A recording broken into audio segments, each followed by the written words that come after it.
Welcome to MUFON Midwest, where we discuss some of the most interesting UFO, UAP sightings in the heartland. MUFON field investigators and eyewitnesses share their amazing experiences with the public on this podcast. And now, here's your host for MUFON Midwest, Margie K.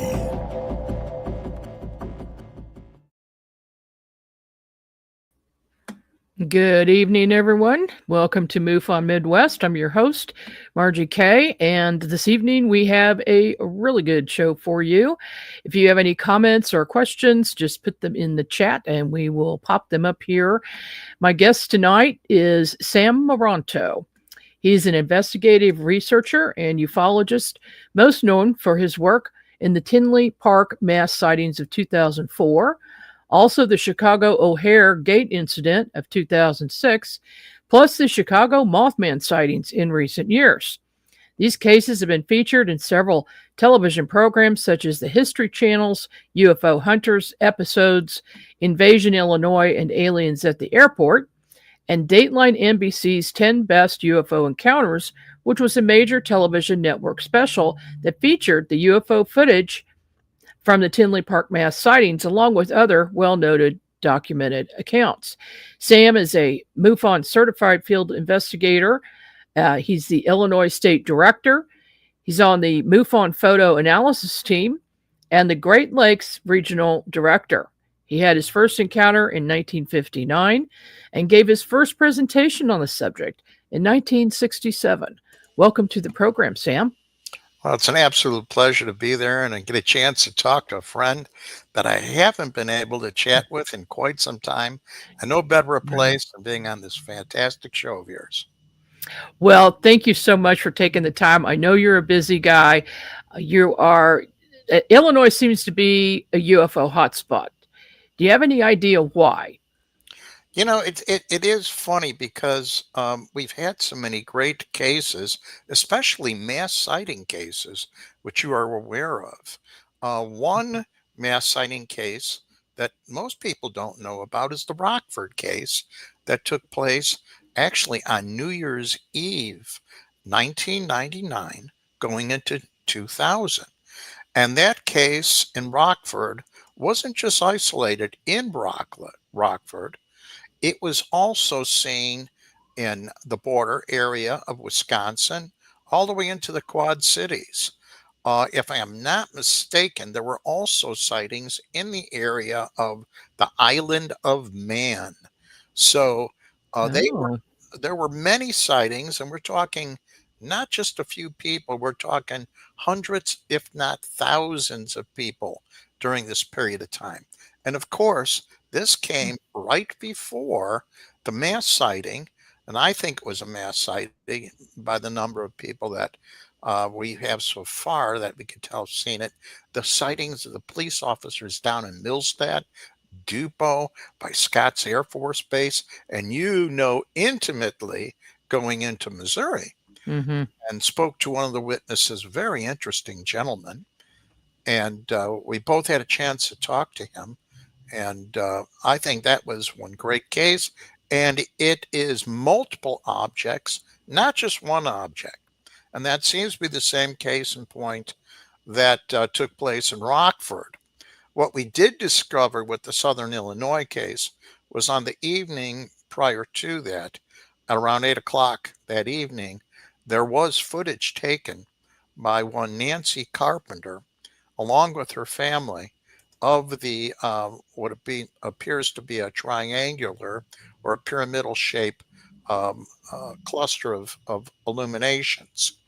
And what it does, which is so unique, is it arcs. One of the objects actually arcs over, and it appears to be at the apex, the one illumination, having a light extend out as if directing it.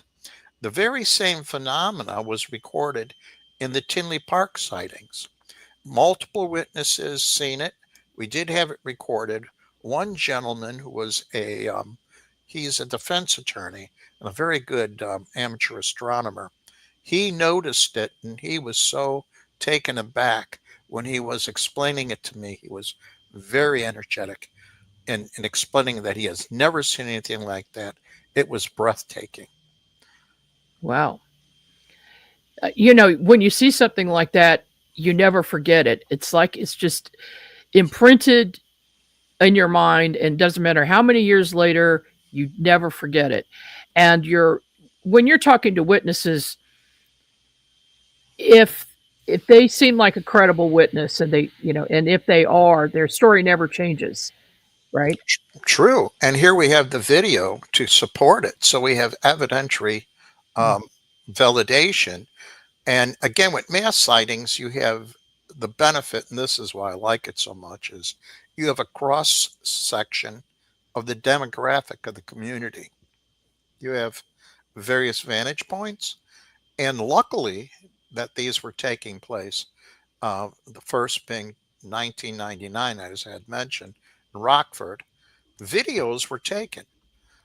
There were multiple different forms of video. We had many different types, as you recall. They were all fighting to be the premier form of camera and also recording. So we had everything from high 8 to beta, etc. So it was a little more complex when it came to analyzing and piecing things together. Same thing took place, of course, in Tinley Park.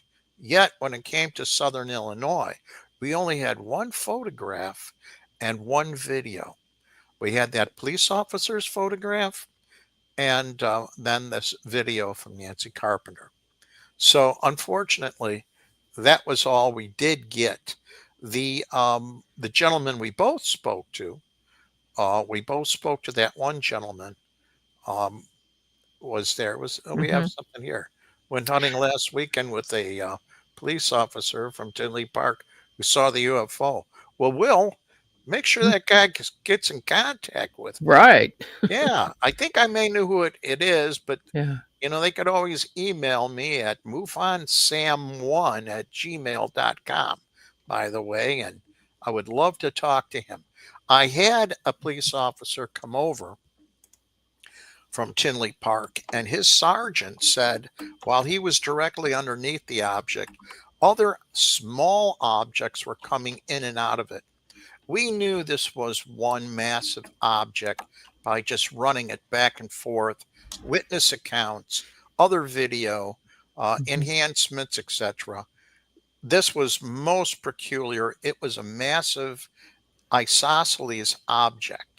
There were other objects seen in the community too, regular disc orbs. On the second night, actually, it would have been the third or fourth night because we had other events take place. Starting in April, there were some sightings, but one police officer said no, his sergeant saw things coming in and out of it. Well, we have one set of Mm. footage that actually seems to show that, and it was a young gentleman was outside with some friends, and he was filming. We would be videotaping towards the older section of Tinley Park. And the funny thing about the older section observations, they were stating that in each corner was comprised three lights, three red illuminations or reddish illuminations, not just one. So it's funny that we have variations on the observation, but when you compile it all together, it does make sense.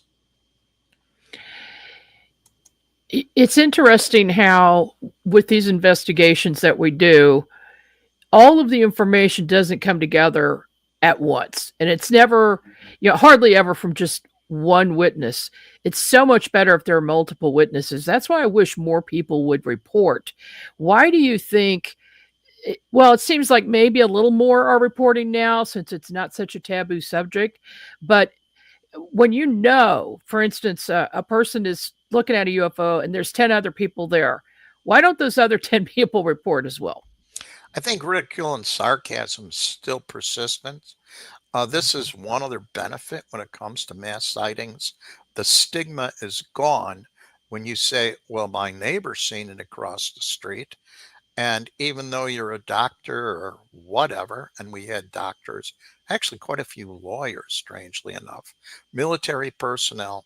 We even had one air traffic controller was in a tower at a smaller airport further south and seen the objects along with other people in the tower at that time. The point being that they will make a statement, but they will not draw a conclusion. In other words, I seen the Hmm. very same thing, and that's pretty much where it ends. In all honesty, that's probably the better way we want to hear it, anyways. We don't need to have um, the decisive explanation of where it came, who drove it, what they had for breakfast. We just need we just need the information, just the information. Right, right. And we also, we'll keep people's anonymous if they wish. Absolutely. No, nobody ever needs to know who they are that's reporting. It's just important to get that report in. And how many times we encourage people when something is just borderline that it may be in their best interest not to go overly public or get your name out there for one reason or another. The case up in Yeah. Wisconsin that I had way up there that was ongoing for 2 years, it was a very sensitive case because there were some issues that family members had thought that these people had gone a little bit off their rocker and therefore actually contacted the sheriff and requested them to look in on them. And they were almost going to lose their daughter over the Oh. scenario. So the bottom line is better safe than sorry. And we could still pursue in a scientific manner this entire case of whatever it is, regardless how absurd, Hmm. without ever, ever having anything pertaining to some aspect of their identification being leaked out. So that is something that we are proficient at and we do very well. We've been doing for a long time. Now, Sam, you got interested in the subject because you had an encounter in 1959. I Yeah, think our audience would like to hear about that. sure. I was a little tot, I think, at the time. Well, I was born in 54, so 59, I was 5 years old. And my aunt and uncle would take me up to their new place that they had built, a cottage up in the area near the Fox Lake, Stakey Bay area. And they lived on a channel that connected the lake. Well, the purpose of us going up there was twofold. They had to check on the basement because there was or it really wasn't a basement. It was just an area, a lower level, maybe 3 feet taller, a crawl space. But water was getting in there somehow. And he had a sump pump. So we had to go up there, and I heard that they just had a new well that was drilled. Well, being a young you know, um, child interested in finding all these things out, I had to find out if there really was a well there and there was water. So I started dropping rocks down there. That really ticked my aunt off. And as wonderful as she wasn't very good at hearing. She was hard of hearing and didn't have um, any sort of hearing aid. So she was yelling at me, and she said, "Sam, you go in the back and just stay and play in the backyard." So I went in the backyard, which was near, of course, the channel, and I started to try to skip some rocks, which I wasn't very good at, by the way. And I'm over there and I'm trying to skip rocks. And all of a sudden, an orb, a sphere, whatever you want to call it, a, a ball shaped object of light, which was self luminous, flew over my right shoulder, went across in front of me, went over into the neighbor's yard, over which was a fenced in area eventually. But I believe at that time it was a hedge of honeysuckles. Then it went up and back of a willow tree. And by the way, that willow tree is still there. It's got to be ancient. Hmm. And it flew up into the clouds. Well, when I looked at it, when this thing transpired, it went over me. I felt a whole electrical charge go through my body. And at Oh. first I thought, well, maybe I did something wrong and it's just, you know, the wrath of God getting back at me for dropping rocks down there. Oh. I didn't know if I don't know what type of category of sin dropping rocks down a well was, being a little Catholic boy, but I'm sure I was getting punished for something. Either way, when I looked down, my aunt was in front of me and she was yelling at me. And I'm like, what's wrong? She goes, where have you been? I go, I've been standing right here. And then I looked around. Everything was dark, as if hours had gone by. Oh And she boy. said that she was looking for me for I forgot exactly how long. And she said, I was back here. I looked in the spot. You weren't there. Where were you at? And I go, here. And that was it. And she stormed off and we jumped in the car. I got in the back seat. I didn't say a peep all the way home. When I got to the house, my mother answered the door. I walked in, took my jacket, threw it on the stairs that goes to the second level. And my mom goes, aren't you going to watch Dennis the Menace? This was the first season of Dennis the Menace, and I believe it went on at 8 o'clock. So it'd be 7 o'clock Central. And I said, no, I was so frightened. I had no idea what transpired. So I went right into bed, covered my head up. And to tell you the truth, I don't know what transpired after that. But um, years later and during that period of time, I had experiences with them and encounters that really frightened the heck out of me as a little child. And I started to have those experiences. And I recall only 2 instances, actually 3. The last one was in the 80s, where the entity was on my chest looking at me. And it reminded me of, do you remember the toys? I don't know if you recall the toys called cooties. Oh yeah. Yeah, I Okay. remember those. Well, it reminded me of a cootie with the big black eyes, the big head, whimsical arms, almost like a marionette. The motion was jerky. And the first thing I recall is talking to it telepathically and asking it its name, of all things to ask. And so, what Right. the hell are you doing here? And get off my chest. I asked what its name is. And I recall it giving me a name that was a hard consonant. So it was like an R or whatever. And it could have been more in line of, say, for instance, a group instead of a individual. And this had happened far too frequently where it really frightened me. I recall the feeling of as if you were going through, let's say, for instance, a plastered wall. It had a certain feeling. Going over the grass, freshly cut grass and dew on it. These are things I recall. Those are probably the 2 most or 3 most significant thing during those period of time. And this was a frequent occurrence. So it wasn't weekly or whatever, but it could have been probably every so many months. So one day I eventually had the nerve to ask my mom what they were. I said, whatever its name was, came last night again. And what is it or who are they? And she was washing the dishes and turned around, looked at me. She goes, it's your imaginary friend. And she said it just like a Oh. mom would. Uh-huh. And so I went outside and I told my friends that my imaginary friend came last night and I don't know what transpired, something I was communicating. And they said, well, and they started laughing at me. I go, why are you doing that? And they go, that's because you're crazy. You're dreaming this stuff up. I was really offended and very upset at my mother um, Mm-hmm. because there was nothing imaginary about the whole incident. And actually, I wish it was.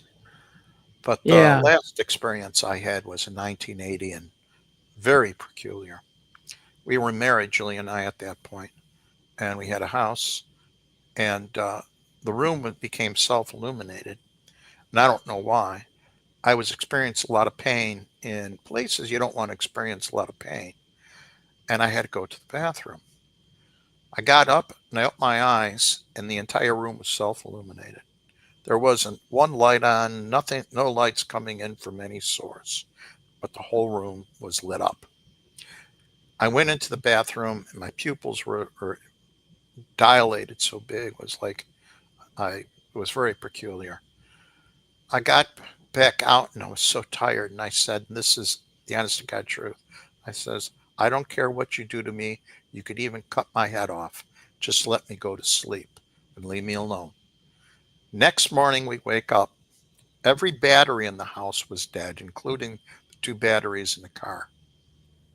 Oh, After discovering that, my neighbor came over and was pounding on the door. I went to the door and I asked him, "What seems to be the problem, Bob?" And he goes, "You keep your UFO friends away from my house." oh, And I followed him out as he turns towards the to go to his front door, and I'm like, "What are you talking about?" And I had to corner him, and he says, "Do you know what happened last night?" And I didn't want to tell him what happened to me. right. And he says, "Last night the conduit, the aluminum conduit that the electricity comes in, the main power comes in, burst into flames. They had a huge electrical fire." Oh And no. I think there was more to it. I think he's seen something because, first of all, he had no idea I had an interest in the subject. His children didn't know that I had an interest in the subject, nor did they know I had encounters with these things. And this was probably 1980 or 81, about 81, I would say. Uh, And that was the last time I had any issues with them. oh my goodness. Yeah. That's pretty wild because he's telling you, you tell your UFO friends to stay away. So I'm just picturing him seeing a UFO over your house. I have a feeling he saw something. Yeah. And we had activity in the area. In fact, it was June the 6th of 2000 that we had a sighting of a triangular craft that was seen in Lamont that traversed over our area. And we had crop glyphs in the field, crop circles, I call them glyphs. Beautiful display of the genuine articles.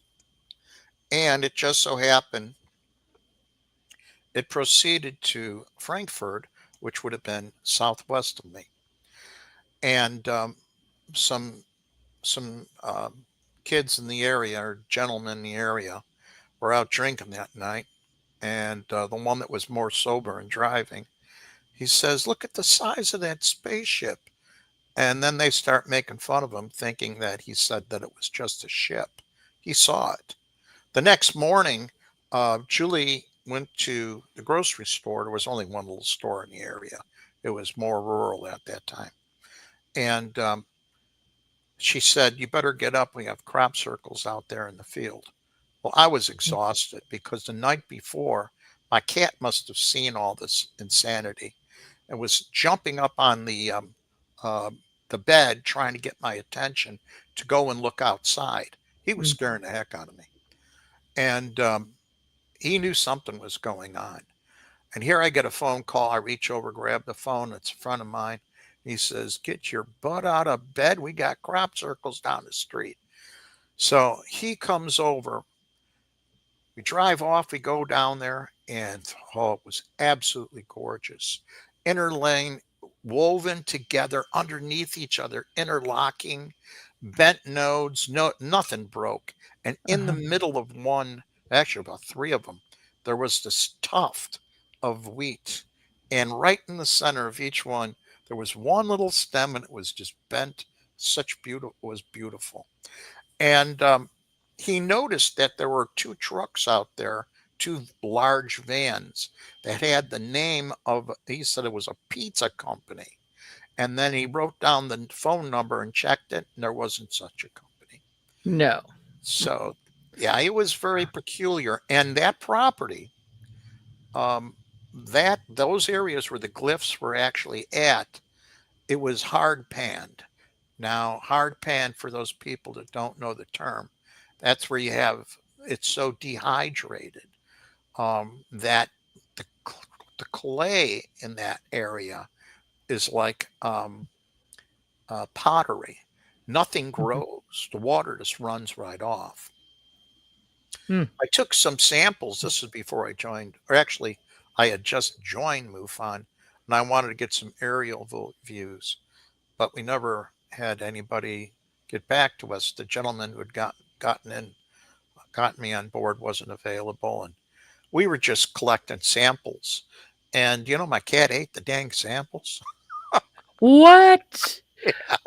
Oh no. Yeah, yeah. I was figuring I was going to go to his litter box and see it glowing or something, but Oh, he ate the darn but sample. he lived through it.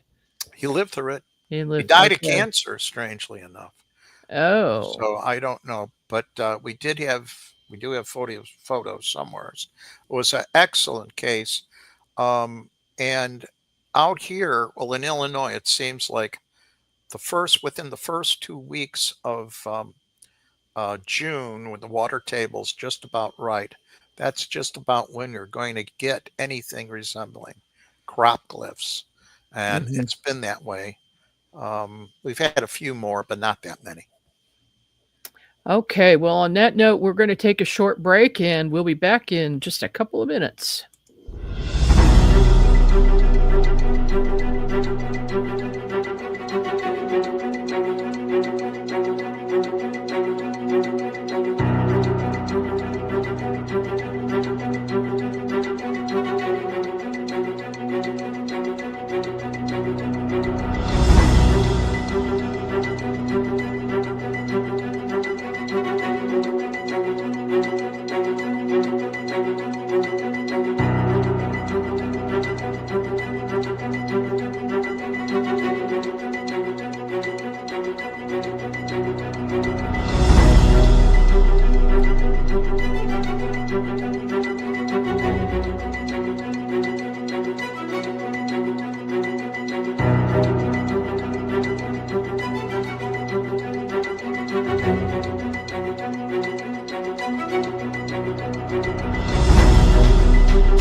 And we're back. You're listening to MUFON Midwest, and my guest today is Sam Maranto. He is from Chicago, Illinois, and he's the state director for Illinois and also the regional director for the Great Lakes region. How is that going, Sam, being regional director? Well, we're trying to get things coordinated for some events. And what we want to do is have an event day, general event day, where each state will give a 15-minute presentation on a case. And but prior to that, invite their members and have their members invite new friends or friends that may have an interest and associates. And what I'm looking to do is that prior to it, at least have them RSVP with about how many people they expect to have, so this way we could accommodate the presentation. The other thing I'd like to have is a holiday party. We used to do Zoom holiday parties with trivia, and we usually pick a theme meal that everybody, brings some sort of food and they eat their food, and we have a themed drink. Doesn't have to be alcoholic, though it could be. In other words, we just have a good time. So Oh, in the event we're going to do that, I think Central has to be a part of it since we're so close anyways. and we'll have a good time. Well, we will absolutely chime in on that with you. Yes, you sold me. Just give me the date and time, and I'll spread the word. Oh, I That's know it. you're good for that, right? Hey, you know that's the thing. You do have to have fun with this subject sometimes. See, UFOs can get pretty serious, and I believe in lightening it up once in a while. True. And on that note, I tell you, we've had so many scenarios. The case up in Wisconsin was probably one of the more frightening cases. And I remember at that time working on that case, in addition to a case in Arizona. These were the case from up north was from a source in British Columbia. They asked me to investigate it. And then the one in Arizona was New Fork. So it just so happens they were seeing similar things around in and about the same time. And one gentleman was very good at explaining stuff scientifically. He was a government contractor and a scientific background. The other gentleman, on the other hand, was just an average Joe, and I couldn't understand what the heck he was talking about. But when I had both of them on the line, between the two of them, it would make sense. In one instance, they were talking about some of the more frightening aspects of the phenomena having to do with some, again, some theories or some stories being talked about how some of these entities absorb nutritions, how they actually get their nutritions. One person was talking about, well, they were seen in Vietnam taking corpses and making soup or something along that line, or putting them in something and bathing or putting their arms in there. I go, yeah, turning you into soup or kidding around. At the same time, very frightened. And the one gentleman stated, I've been hearing something calling my name, in addition to all this other phenomena that's been going around him. It's hours worth of information to convey. And the gentleman in the in Wisconsin got so frightened by the conversation. He goes, Sam, I was outside and I swear I heard somebody call my name. I was so I was so frightened. I ran in a house and he had sliding doors. He slid the sliding door on his head. And he squished his ears. And I go, you know what? I've done the same thing. When you're in a hurry, you just do that. So we bust up laughing. But it was such a frightening when you hear all these different things, and you could get scared out of your wits besides just having the encounters, but some of the other aspects that are so far reaching yet unnerving, and this is where the crossover material, and you and I are well aware of all that, goes into other elements of phenomenology that most people don't want to venture into, yet do exist, and yet it's so. It seems that if a person is an experiencer, and they're not just an experiencer of one phenomena, it's multiple things, right? Yes, as you and I know, sometimes when you have these experiences, it almost unleashes some aspect of other abilities or removes gates, say for extrasensory perception, telekinesis, uh, cognitive, precognitive abilities, etc. And sometimes that isn't so much as a blessing at times, and it can be pretty frightening. How many of your cases have involved actual sightings of non-human entities? Funny you mentioned that. I would think today, more so than ever, we're getting more cases. I separate the cases. Those cases I get because I get them from various because I'm an investigative researcher, and you know, various agencies or whomever, they contact me. Um, CUFOS, New Fork. Hmm. Not as much as anymore. Basically, more so it would be in conjunction with, let's say, for instance, media work, um, um, stuff like that. But there's enough um, information coming in just from the CMS to show that I would say an easily one third of the reports that are coming in somehow have a connection to um, something that would be considered an encounter with beings. I don't know. It's probably a little bit less. Maybe it's 5/8. But the thing is, it's substantially more, I think, than it was before. I would get calls on those. Those would be the calls, not the CMS reports or the emails. Those would be the calls that I would get before. I still get them. I would say I get one a month, or if somebody calls in, I just tell them, just go to CMS. Prior to that, they wouldn't dare do it. And I would get one a week. Now, the funny thing is, as far as reports, I would get it on average 11 calls a day coming in directly to me and pertaining to a wide range of things, pertaining to UFOs, encounters, etc. But the ratio, I would say back then, was less of encounters with entities, more so of just sightings or in some instances, um, very close encounters with hardware, the nuts and bolt type scenario or some other related phenomena.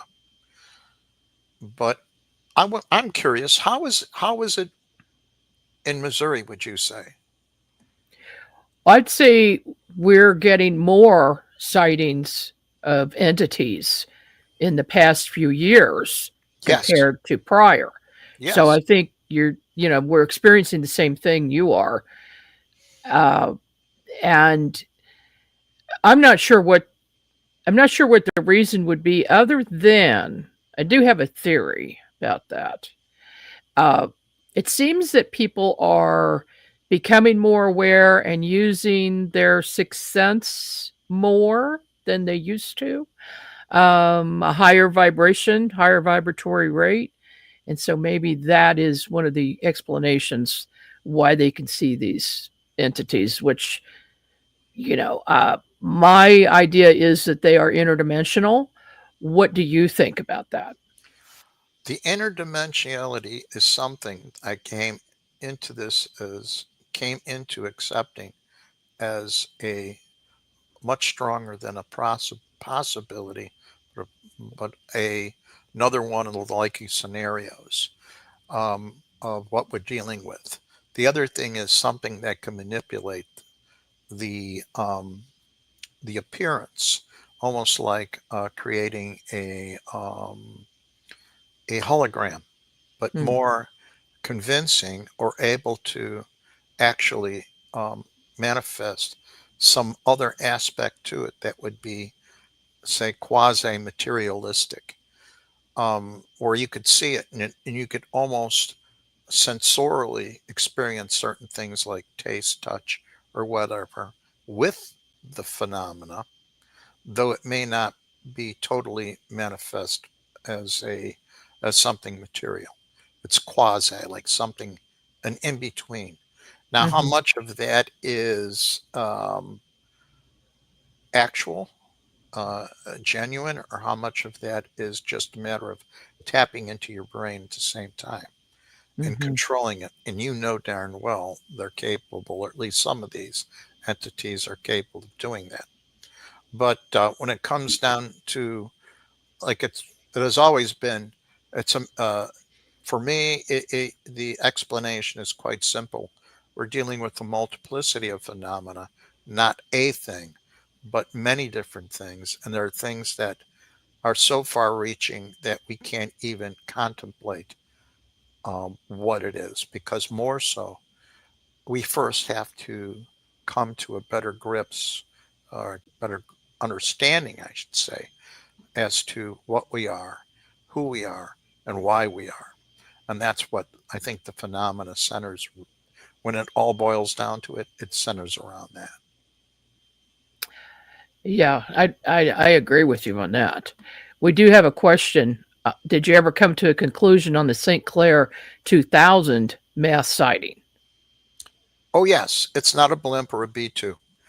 And the I finally had a witness come forward who was the officer at the desk officer that night, and gave an gave his personal experience, seeing it, talking to the tower, and knowing for a fact that many officers did see it, but they didn't put it into the logbook. Okay, for Mm, fear of wondering what they would have to deal with thereafter.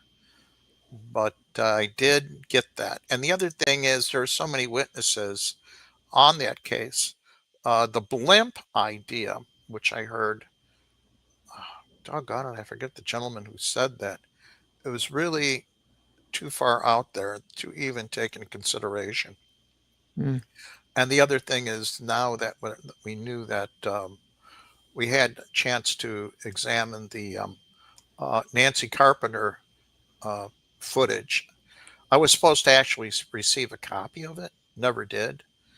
And the Nancy Carpenter footage was given to the History Channel, and they were supposed to give it to me because I was a consultant for the end of the first season and the second season, full season. I was in, I think I worked on 5 episodes there and in two, but I never got a copy of it.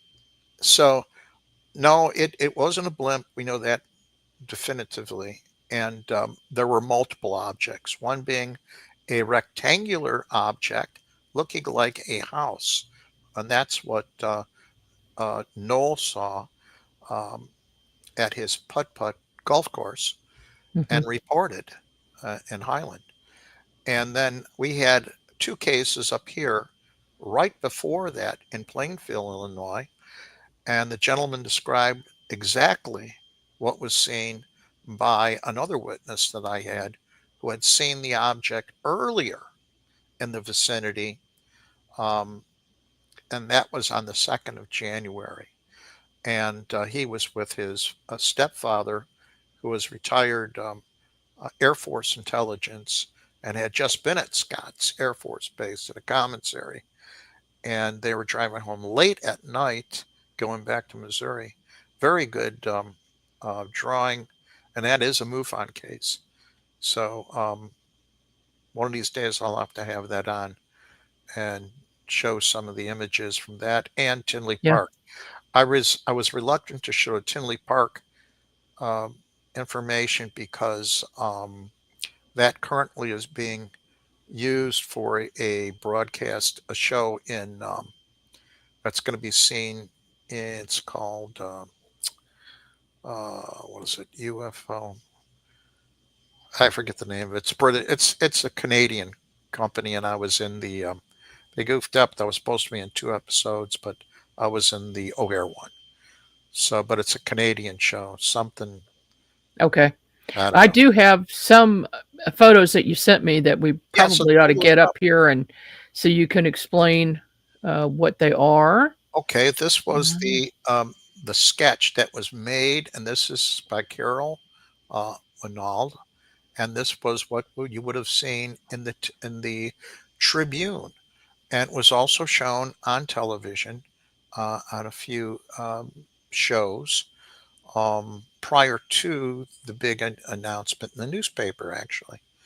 And mhm, this was what most people had seen. It looked like a football for the most part, a fat disc. And let's see, the next one you have, that's a drawing, but we have a photograph. Now, multiple photographs were submitted to NARCAB. And to just get the story straight, um, Peter Davenport was receiving reports. In fact, he received 3 reports, 3 call-ins from employees who were what they referred to as ramp rats. They were loading up the plane that was going to be pushed back to go out to North Carolina. This was a photo that was taken and seemed to be more consistent with the object that was seen.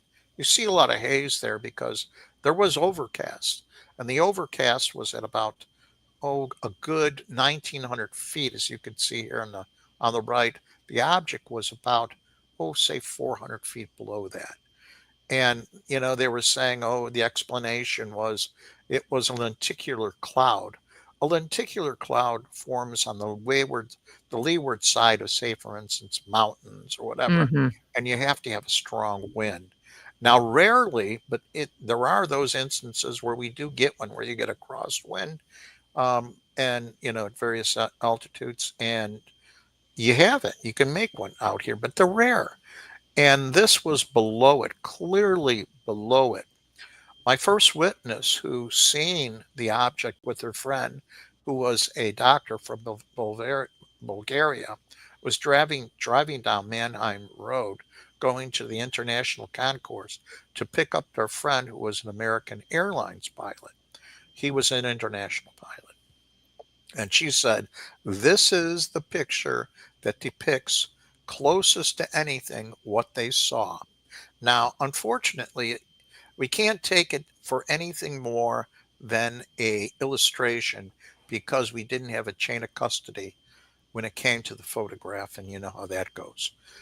But it is interesting, and I'm going to tell you a little bit more. So she got out, her and her friend got out at the concourse and noticed other people independently, lots of people independently, not just observing it, but filming it and taking photographs. They took their reading glasses and tilted them so they get a better view. And then in an instance, this object shot through the sky. And it wasn't straight up, it was a little slight angle. And when it did so, it left a gaping hole in the sky all the way through to the perfectly clear sky above it, which would be 6,000 feet above that location, Mm-hmm. which is pretty interesting. Now, here is the tower. And when Sue, who was a manager, called Dave, I believe was the gentleman up there, and asked him if he was able to see anything. He was an air traffic controller and manager, and he wasn't able to see it. Well, Dr. Rodiger, a good friend of mine who worked on this also, he noted that the overhang, he figured out, and the angle of where they were at, they would not have been able to see it. They would have only been able to see it if they were outside of that confined area. Oh, right. Now, I had another case that came in. It was the next year. That was 2006. 2007 was really when it broke loose as far as people learning about it. This was some months afterwards, obviously, a year and some months. A gentleman was walking out on his patio to have a cigarette in Naperville, and we had this plow cloud, or this wall of cloud, come in. And as it was moving in, as you could see, it's actually further out in the distance, quite some distance. And where that yellow circle is, there's this object there. And he says he's there and he's watching this thing fly in and out and around this whole thing, the whole cloud. And he called his neighbor out. And the both of them are standing out there watching it. And as it got closer, he was able to discern the shape of it. And here's the image of, on the next picture, of a blow up of it. And as you can see, it looks like a plump disc. And as you can see in back of it, that dark area is displacement. It is going through the clouds, displacing the humidity. And that's what it looks like when you have that much displacement. Now here we have a photo I clipped out of that other image from O'Hare, and I tried to see if there was some similarity. This is more so looking edgewise, where that one is more of a little bit of an angle. But there are some characteristics that I think they shared. So what I did is I made a transparency, and on the next image, I did a layover. And I'll be doggone if it doesn't seem to have Yeah. some sort of similarities. Uh-huh. Looks like a disc. Yep, a nice plump disc. Wow. And both doing the displacement. One in back of it, one as it shot through the clouds to leaving a gaping hole, which they thought was, of course, a hole punch cloud. Hole punch clouds, I've actually seen one form. They're beautiful. If you have enough humidity, if you have enough, if let's say the ceiling of the cloud, or the top of the cloud, not the base, is high enough where it's cold enough, and an area of it will freeze, then you will have those ice particles that will be ever heavier fall down and actually cause a pluming effect and punch. It's usually circular, and it'll punch through, and it's absolutely gorgeous. It's like feathered and plumed, like looking at a rain, coming down at a distance, but even more dramatic. It's beautiful. I seen one actually appear on Route 88 when I was driving. No, it was Route 55, and at the intersection where 88 goes, or 355 goes over, and it was northeast, and it was appearing right then and there. Absolutely gorgeous. And of course, I didn't have a darn video to record the stupid thing, so this way I could say, no, this is what that looks like, versus what these people were saying. The object was below it, shot through it, not the other way around. Amazing stuff, Sam. You've seen so much in your years with MUFON and on your own and for other organizations. I'm sure we could probably talk for about 10 hours straight here without stopping. But what's next for you? Do you have any shows coming up? Any events? Speaking engagements, strangely enough, I was asked to speak at the 50th anniversary of Night of the Living Dead.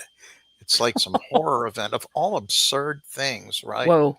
They wanted someone to speak about UFOs, and of course, some of the people putting it together knew me.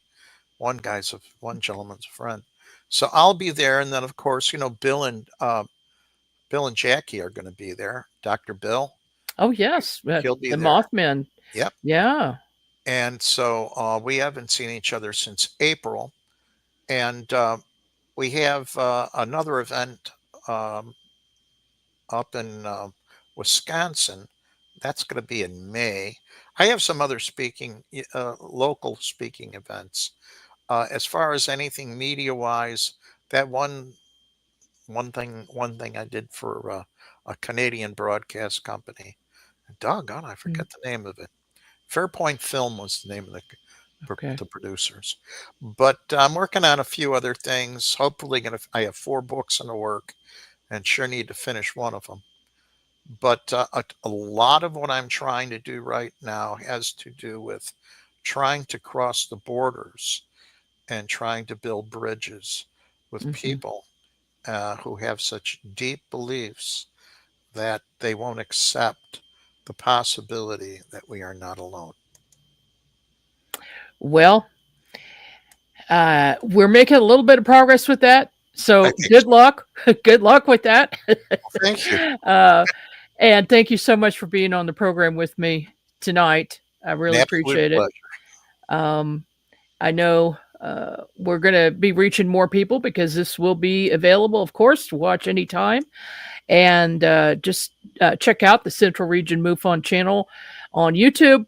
We've got a lot of videos up right now of not only these shows, but also presentations going back a couple of years. And we're constantly putting some new ones up. And open to the public, of course. Anybody can watch them anytime. Thank you so much, Sam, and we will be in touch. Thank you.